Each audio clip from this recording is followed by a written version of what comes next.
우리가 지난주에 살펴본 말씀, 이제 오병이어의 기적 후에 예수님께서 제자들을 재촉해서 배를 타고 벳세다로 가게 하신 내용을 저희가 보았습니다. 그러나 밤바다 그 한가운데 그곳에서 역풍을 만난 제자들이 힘껏 노를 저었으나 앞으로 나아가지 못하고 어려움에 처하게 되었습니다. 그 모습을 지켜보던 예수님께서 바다 위를 걸어 제자들에게 가셨고 내니 두려워 말라 그렇게 말씀하시면서 배에 오르자 바람이 그치게 되었습니다. 예수님께서 바다를 지배하시는 분으로 또한 임마누엘의 주님으로 제자들과 함께 하신 것이었습니다. 그 예수님께서 함께 탄 그 배가 이제 건너가서 게네사렛 땅에 이르게 되었다라고 오늘 53절 말씀을 통해서 우리들에게 전하고 있습니다. 이 말씀을요, 우리가 그냥 무심코 읽으면 예수님께서 게네사렛 땅에 도착하셨구나 이렇게 여기면서 지나갈 수가 있습니다. 그런데 이 말씀을 전하고 있는 이 헬라어 성경을 보면은요, 그 문장이 조금 우리 한글의 내용과는 조금 다릅니다. 그것을 직역하면 이렇게 나와 있습니다. 그들이 그 땅으로 건너가 게네사렛에 이르렀고 배를 댔다. 이렇게 되어 있습니다. 여기서 이 땅에 그라고 하는 정관사를 딱 붙여놨습니다. 그래서 그 땅 이렇게 지칭을 하고 있습니다. 이것은 정해진 어떤 땅을 얘기하는 거죠. 딱 정해진 어떤 땅을 이야기하고 있는 것입니다. 그래서 이것은 그 정해진 그 땅에 관심을 딱 집중시키는 그런 내용으로 되어 있는 것입니다. 이렇게 관심을 그 땅에 집중시키고 있는 그 이유는요, 그 땅에서 어떤 일이 일어나게 될 것이다 라고 하는 것을 지금 암시적으로 보여주고 있는 것입니다. 여기서 말하고 있는 그 땅은 예수님과 제자들의 배가 도착한 게네사렛 땅이었습니다. 오병이어 이후에 예수님께서 제자들을 재촉해서 가게 하신 곳이 원래 어디였습니까? 원래 벳세다였습니다. 벳세다. 그러나 그들이 도착한 곳은 벳세다가 아니라 게네사렛 땅이었던 것입니다. 물론 그들이요, 밤새도록 정말 그 바람이 거스르는 그 바다 위에서 열심으로 노를 저었지만 그 바람 때문에 어떻게 할 수가 없어서 그냥 행선지가 바뀌었다 이렇게 생각을 해볼 수도 있습니다. 그러나 우리가 잘 알다시피요, 바람과 바다를 거느리시는 하나님께서 그것을 잔잔케 하시는 예수님께서 그들을 본래 목적지였던 벳세다로 인도하실 수 없었을까요? 당연히 인도하실 수 있었습니다. 그럼에도 불구하고 행선지가 벳세다에서 게네사렛으로 바뀌었다고 하는 것은 예수님께서 그 게네사렛으로 가기를 원하셨다는 것입니다. 요한복음 4장 3절 4절 말씀을 보면은요, 이런 말씀이 있습니다. 유대를 떠나사 다시 갈릴리로 가실새 사마리아를 통과하여야 하겠는지라. 여기서 말씀을 보면은요, 예수님께서 예루살렘에서 갈릴리로 올라가는데 돌아가시는 것이 아니라 본래 잘 들어가시지 않던 또는 유대인들이 들어가지 않던 그 땅 사마리아로 들어가야겠다라고 결심을 했다는 것입니다. 자, 이렇게 요한복음에서는 직접적인 표현이 있는 반면에 오늘 이 마가복음에서는요, 게네사렛으로 들어가야겠다라고 하는 직접적인 표현이 없습니다. 그러나 이렇게 직접적인 표현이 없을 뿐 그곳에 반드시 가셔야 할 이유가 있었다는 것입니다. 자, 이런 상황에서요, 제자들 중에 이 행선지가 바뀐 것에 대해서 의문을 품고 있었던 제자들이 있었을지도 모릅니다. 물론 성경을 읽는 우리들도요, 이것에 대해서 의문을 품습니다. 여러분도 의문을 품으셨죠? 그러다 보니 이 목적지의 변화에 집중을 하게 되고요, 그것을 문제 삼아서 이것을 해결해 보려고 하는 그런 일들이 참 많이 있습니다. 그런데 사실은요, 여기서 집중해야 될 것은요, 목적지의 변화가 아닙니다. 여기서 집중해야 할 것은 그 목적지의 변화 가운데 과연 주님께서 계시냐 안 계시느냐 하는 것입니다. 예수님께서 과연 그곳으로 인도하고 계시냐 아니냐 하는 것이라는 것입니다. 우리가요, 간혹 이렇게 교회에서 사역을 하다 보면 우리의 계획이나 또는 우리의 예상치를 벗어나는 일들이 종종 일어납니다. 여러분들은 어떠실지 모르겠지만요, 특히 저와 같은 이 목회자들은요, 이 교회 사역을 전문으로 하다 보니까 이런 일들을 만나는 경우가 참 많습니다. 그래서 계획한 일이 틀어지거나 또 예상치에서 벗어나거나 이러면은요, 스트레스를 받는 경우가 있어요. 그런데 이런 일들이 사실은요, 우리 일상에서도 종종 일어난다는 것입니다. 해야 할 일을 못하거나 또는 예상하지 못한 일이 발생하거나 또는 전혀 엉뚱한 결과가 나왔을 때 우리가 그렇습니다. 스트레스 받죠. 왜냐하면 내가 계획한 일인데, 나는 이 정도의 목표치를 가지고 있는데, 나는 이 정도의 예상치를 가지고 있는데 그것이 달성이 안 되거나, 오늘 약속이 있었는데 갑자기 이것이 어그러지거나 이런 일들이 있으면 스트레스를 받는다는 거예요. 왜요? 나의 계획이 틀어졌기 때문에 그렇습니다. 우리의 계획, 예상치, 또 우리의 목표치, 그런 거 다 중요하죠. 굉장히 중요합니다. 그러나 사실은요, 그것보다 더 중요한 것은 그곳에 과연 예수님께서 계시느냐 하는 것입니다. 과연 그것을 예수님께서 인도하고 계시느냐 하는 것입니다. 여기 지금 예수님께서 게네사렛으로 들어가신 것, 분명히 목적지가 바뀌었지만 그곳에는 예수님께서 함께 계셨다는 것입니다. 자, 예수님께서 게네사렛 땅에서 이르러서 배에서 내리셨습니다. 그랬더니요, 사람들이 다 그가 예수님인 줄 한눈에 알아봤습니다. 여기서 알았다라고 이렇게 얘기를 하고 있거든요. 알았다. 그이신 줄 알았다. 이 말은요, 이 개인적인 관계를 통해서 아주 속속들이 아는 것, 이것을 이야기합니다. 그래서 왜 구약에서 야다라고 하는 말, 이 말과 사실은 같은 뜻이 오늘 여기서 쓰인 에피기노스코라고 하는 그 말입니다. 고린도전서 13장 12절에 이런 말씀이 있어요.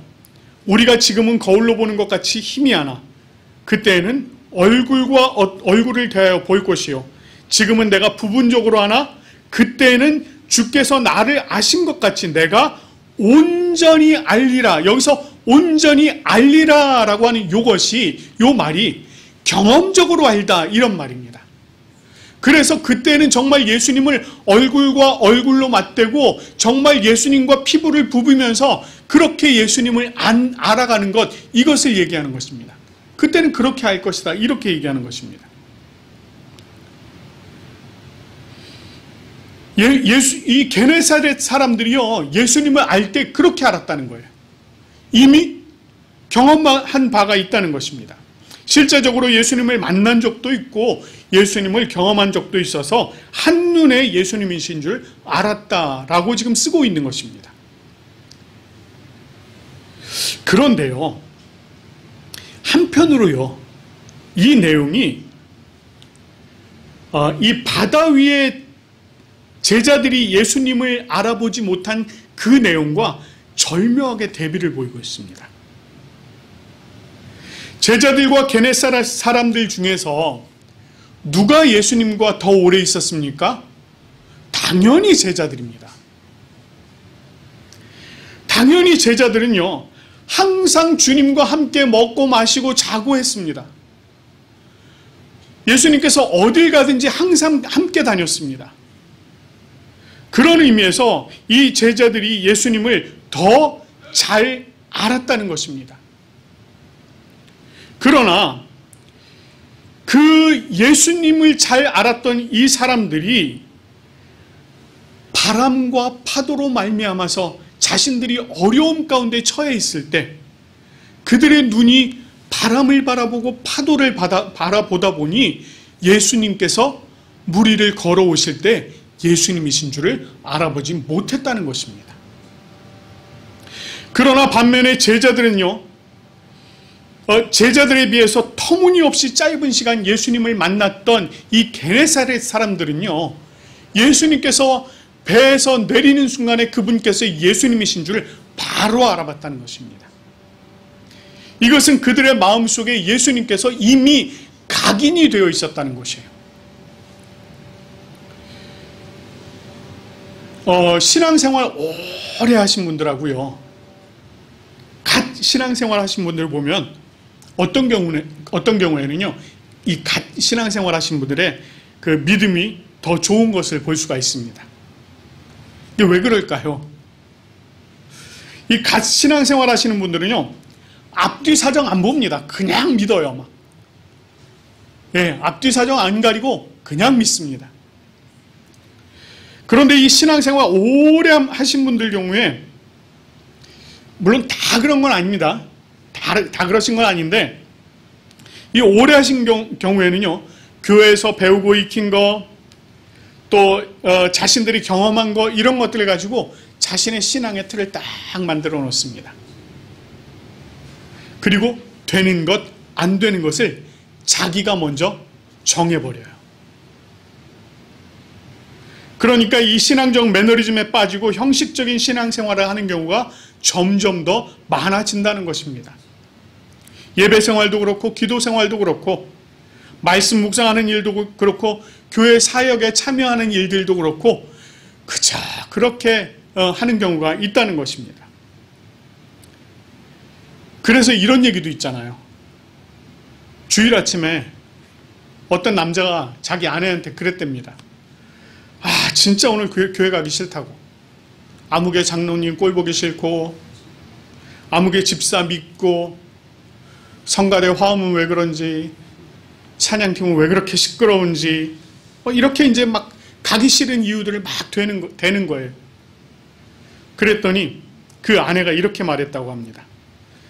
그래도 어떻게 해요? 가야지. 당신이 담임 목사인데. 네, 그랬다는 겁니다. 이게 무슨 얘기입니까? 자꾸 문제가 눈에 보이는 거예요. 문제가. 그것 때문에 하나님이 안 보이는 겁니다. 이런 일들이 종종 있다는 거예요. 우스갯소리 같지만 사실 이런 일들이 정말 종종 있다는 것입니다.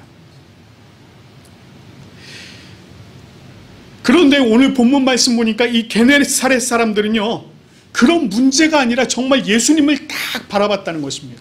예수님이 눈에 먼저 들어왔다는 거예요. 자, 이렇게 예수님을 알아본 이 게네사렛 사람들, 그 온 지방으로 돌아다니면서요, 예수께서 어디 계시다는 말을 듣는 대로 병자들을 그냥 막 침상째로 들고서요, 메고 나왔다는 것입니다. 여기서 이 온 지방으로 달려 돌아다닌 이 사람들, 건장한 사람들입니다. 건강한 사람들이에요. 그런데 이 사람들이 병상을 침상째로 들고 나왔다고 하는 것, 이 말씀은요, 자기네 집에 다 병자들이 있었다, 이런 얘기를 하는 것이 아닙니다. 병이 들어서 움직이지 못하는 사람들, 자기 주변에 있는 사람들, 그런 사람들에게 쫓아가서 그 사람들의 침상을 다 들어서 옮겼다는 것입니다. 그리고는 어디다 갖다 놨다고 해요? 이 사람들을 정말 56절 말씀을 보면 아무데나 이렇게 갖다 놨다고 얘기해요. 아무데나. 근데 여기서 말하고 있는 이 아무데나가요, 그냥 정말 말 그대로 아무데나 아닙니다. 예수님께서 들어가시는 곳은 어디든지를 얘기합니다. 예수님께서 들어가시는 곳 어디든지 그곳에는 다 이 환자들의 침상을 갖다 놨다는 거예요. 그런데 그 들어가시는 곳을 어떻게 표현하고 있느냐면요, 지방이나 도시나 마을에서 시장에 두었다, 이렇게 얘기합니다.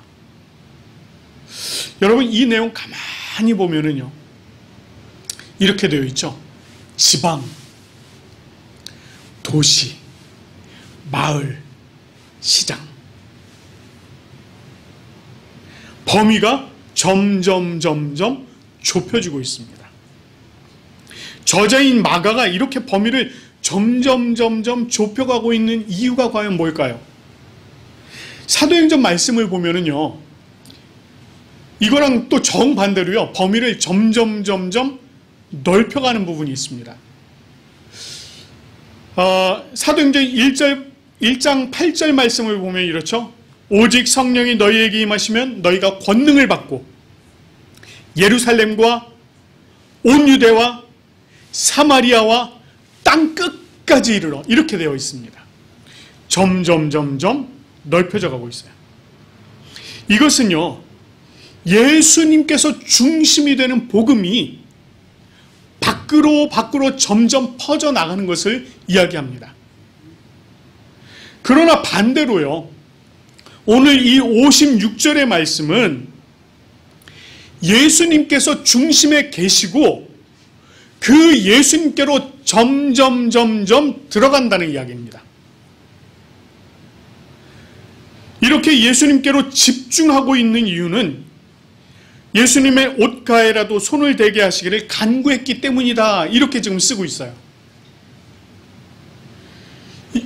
마가가 이 내용을 이렇게 기록하고 있는 것은 그의 질병을 고치실 수 있는 분이 오직 예수 그리스도뿐이다 라고 하는 것을 지금 이야기하고 있는 것입니다. 그리고 실제로 이 예수님의 옷가에 손을 대서 다 성함을 받았다, 다 성함을 얻었다, 이렇게 또 마가복음은 전해주고 있습니다. 여러분, 이렇게 예수님의 옷가에 손을 대고서 나음받은 케이스가 있었죠? 여러분 기억나시나요? 마가복음 5장에 12해 동안 혈루증을 앓던 여인이 그 예수님의 뒤로 가서 그 옷자락에 손을 대었더니 그 몸에서 혈루의 증상이 곧 나음을 받고 피가 멈추는 것을 이 여인이 알았습니다. 자신의 몸이 나은 것을 알았어요. 그때 예수님께서 이 여인을 돌아보면서 뭐라고 말씀하셨습니까? 내 믿음이 너를 구원하였느니라. 여기서 말씀하고 있는 구원하다라고 하는 이 단어와 오늘 본문에 나오는 성함을 얻다라고 하는 단어가 같은 단어입니다. 같은 단어예요. 다시 말해서 예수님의 옷에 손을 댄 그 사람들은 전부 다 믿음으로 말미암아 구원을 받았다는 것입니다. 예수님께서 앞에서 이 게네사렛 땅에 들어가셔야 했던 이유, 그 이유가 바로 이것입니다. 예수님께서 그 죽어가는 영혼들, 그 영혼들에게 치유를 허락하시고 그들을 구원하시기 위한 목적으로 이 게네사렛 땅에 들어가셨던 것입니다. 게네사렛 땅에 예수 그리스도의 도움이 반드시 필요했고 죄와 사망의 권세 아래 놓여있는 이 사람들, 이 병막 가운데 묶여있던 이들을 주님께서 풀어주기를 원하셨던 것입니다. 그들을 그냥 지나치지 않으셨어요. 이는 마치 하나님께서 애굽에 있는 그분의 백성들, 그들이 고통당하는 것을 보시고 그들의 부르짖음을 듣고 그 근심을 아시고 그들에게 내려오셔서 그 애굽 사람들을 애굽의 손에서 건져내신 이 사건과 동일한 사건입니다. 예수님께서 그 백성들을 구원하시기 위해서 그 땅에 오셔서 그들을 묶고 있는 사망 권세를 다 풀어내시고 그들을 질병 가운데서 건져내신 것, 구원해내신 것, 바로 그것을 이야기하고 있는 것입니다. 즉 예수 그리스도께서 구원을 베푸실 하나님의 본체이시다 라고 하는 것을 이야기하는 것입니다. 우리가요, 예수 그리스도의 복음을 듣고 믿게 된 것, 이것을 우리는 은혜다 이렇게 얘기합니다. 오늘 이 자리에 우리가 함께 예배드리고 있는 것, 이게 주님께서 우리를 구원해 주신 은혜다 이렇게 얘기를 합니다. 물론 그것이 은혜임에는 틀림이 없습니다. 그러나 엄밀히 생각해 보면요, 이것은 그냥 단순한 은혜가 아닙니다. 이것은 매우 기적과 같은 은혜입니다. 오늘 이 말씀에서, 오늘 본문 말씀에서 예수님의 행선지가 벳세다에서 게네사렛으로 바뀐 것처럼 이 복음의 행선지가 결정적으로 바뀌는 사건이 있었습니다. 사도행전 16장 6절에서 10절 말씀을 보면 이 바울이요 2차 전도 여행을 할 당시에 성령이 아시아에서 말씀 전하는 것을 막았습니다. 전하지 못하게 하셨어요. 이에 바울 일행은 비두니아로 가고자 했지만 그 비두니아로 가는 길마저도 성령께서 막으셨습니다. 결국 무시아에서 드로아로 내려간 바울이 그곳에서 환상을 보게 되죠. 한 마게도니아 사람이 서서 이야기합니다. 마게도니아로 건너와 우리를 도우라. 이 환상을 본 바울이요, 결국은 마게도니아로 건너갑니다. 왜? 하나님께서 그들을 구원하시기로 작정하신 줄을 믿었기 때문이었습니다.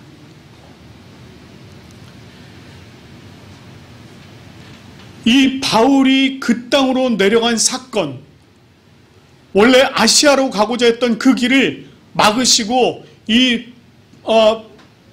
마게도니아로 건너가시도록 한 것, 이것으로 말미암아서 결국은 이방인들에게 복음이 이방인들에게 전적으로 전해지는 그런 놀라운 사건이 벌어지게 된 것입니다. 이 복음의 사건이, 복음의 행선지가 결정적으로 바뀌는 이 일의 중심에 누가 있었습니까? 예수 그리스도의 영, 성령님이 계셨습니다. 그 성령으로 말미암아서 이 복음의 행선지가 바뀌게 된 것입니다. 그리고 그것으로 말미암아서 결국은 우리가 이 복음을 받아들이고 오늘 이 자리에서 우리가 함께 예배를 드리게 된 것입니다. 그런데 아직도 이 땅에는요, 예수님의 도움이 반드시 필요한 이들이 있습니다. 그러나 자신들의 힘으로는 도저히 주님 앞으로 나올 수 없는 그런 이들이 있습니다. 우리가 예수 그리스도로 말미암아 구원받고 성하게 된 자들로서 우리가 그들을 그냥 내버려 둬서야 되겠습니까? 병든 자들의 침상째로 메고 주님 앞으로 나왔던 그 사람들처럼 우리가 정말 주님의 도움을 필요로 하는 그들을 주님 앞으로 인도해야 되지 않겠습니까?